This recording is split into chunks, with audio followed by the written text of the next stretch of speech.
Stream from the Men of High Value channel. My name is Joseph Darling. Today we are discussing the topic of minimalism versus getting filthy, stinking rich. Which one is better and which one would you prefer? Let's first talk about what is minimalism. Minimalism is the idea or belief that basically we should be able to survive with less. Like, you can actually feel rich right now today by being okay, and I've heard that quote on this, it was Daily Philosopher account on Instagram. He was basically saying you can get rich today in your mind by simply not wanting so much stuff, by simply believing that you have enough, and that it's good like this, and it should stay that way, because so that we can have a more sustainable planet, and so that the world can be nice and you don't have to chase every single shiny thing and blah blah blah blah blah. This is basically minimalism, of being happy where you're at. There's nothing wrong with that at all, right? And so in essence, and we need it to some extent as well. So that's minimalism.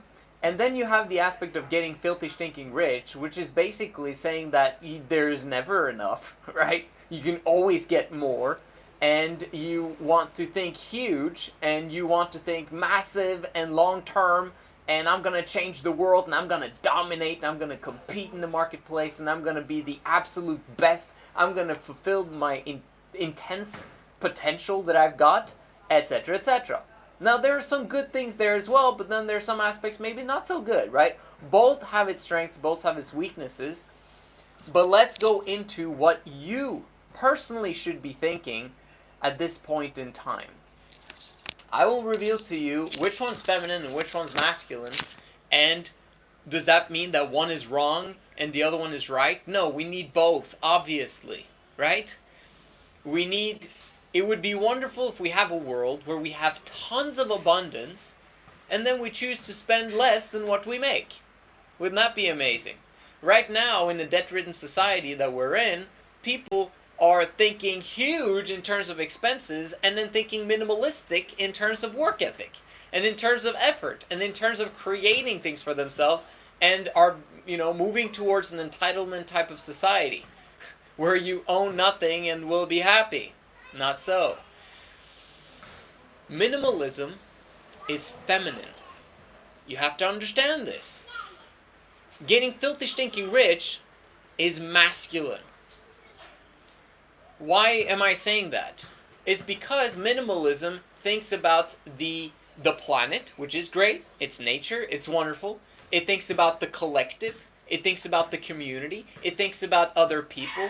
It thinks about we have sufficient for our needs. We're happy where we're at. It's about feelings. You're supposed to feel and experience and travel and blah blah blah blah. That's kind of the minimalistic. Maybe not the travel aspect, unless you're part of the FIRE movement, which is the financially independent retire early movement.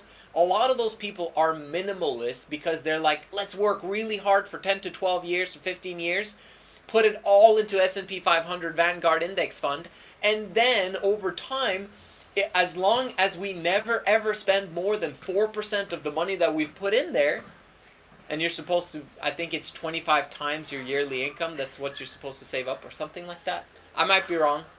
But basically, is it 25 years? No, it can't be that long. Well, maybe it is. But if you're two people that do it, and this is usually how couples do it, they work really hard for 10 to 12 years, and then they're free for the rest of their lives at like age 32 and 35 and things like that. But they're minimalist because they just come to a certain level. They're not entrepreneurs. They just work really hard at their jobs. And then in the end, they just get a certain amount of money every single year, and that's it. And for them, that's the abundance of life, to basically have time and money, which is true. Nothing wrong with that either. But just realize that it's small thinking, because you're only thinking about yourself. You're only thinking about your own lifestyle. You're only thinking about your little itty-bitty family. And yet, the world has tons of problems. Tons of problems. And there's going to be more of them in the future. So if you're looking at it from a masculine perspective, so minimalism was feminine because it takes care of us, our little group right here, which is usually, in the home or very small, tight-knit, small communities, while masculinity wants to dominate the world. Like, he wants to compete, he wants to become the best, and he wants to have massive amounts of abundance, and he wants to accumulate. Right? He wants to put a dent in the universe because he was there. He wants to change the world because he's masculine. How does that look like? If you want to change the world and truly make a dent in the universe, it is crucial that you put on your masculinity hat, okay, and start thinking big. You want to have power as a masculine man. When you're a minimalist, you're not seeking for power. You're simply seeking for, we have sufficient. When you're seeking for power, which is awesome, by the way. There's a lot of people, religious texts, whatever, that say, seeking for power is wrong. No. Seeking for power is flippin' awesome. Why? Because you're a good person. See, there's a lot of people who are ignorant. They're not bad people. They're not evil. Some people will call them evil and bad, etc. But I just call them ignorant. They don't know how the universe works, obviously, because if they did, they'd be acting differently. So they don't understand how it works. There's a lot of ignorant people with a lot of power in the world. I'm kind of sick and tired of that. I kind of want good people, educated people, not formal education, but true educated people who understand how life works to be in power and to have massive amounts of influence. What happens when you have that? It's kind of like the golden rule. The one who has the gold makes the rules, right?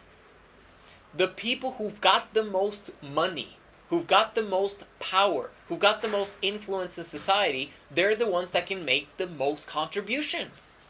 If you're masculine, you want to contribute. And you want to dominate so much that your name is everywhere. Because you created it.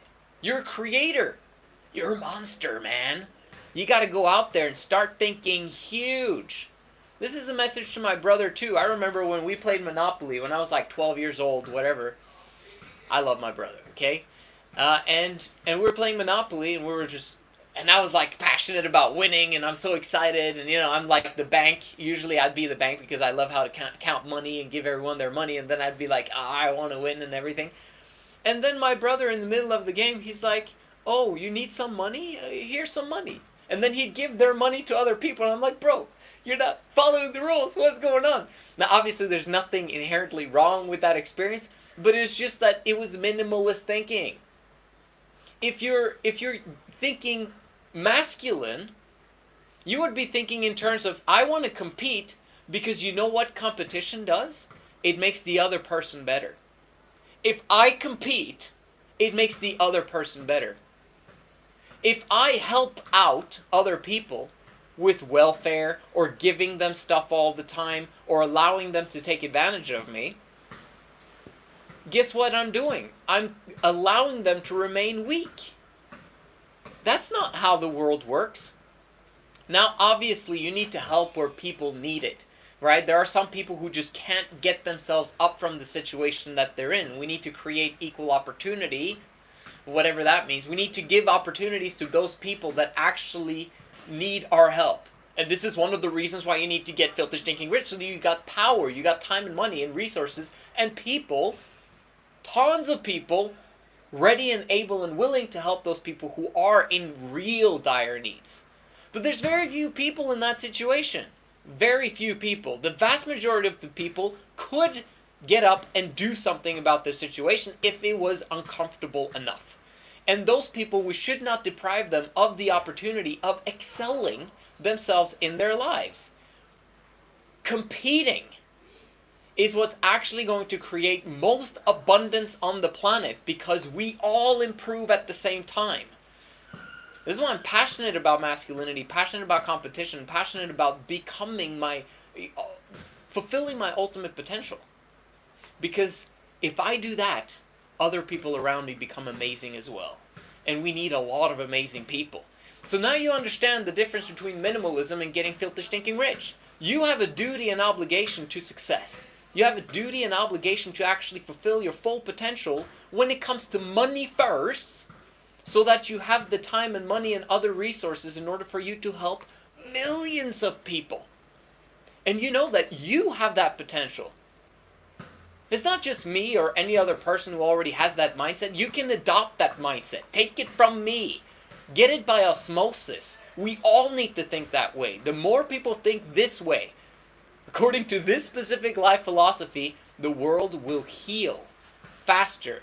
There's so much abundance, and there's so many people living in scarcity mode. We need more people in abundance, and the faster we do that, the better.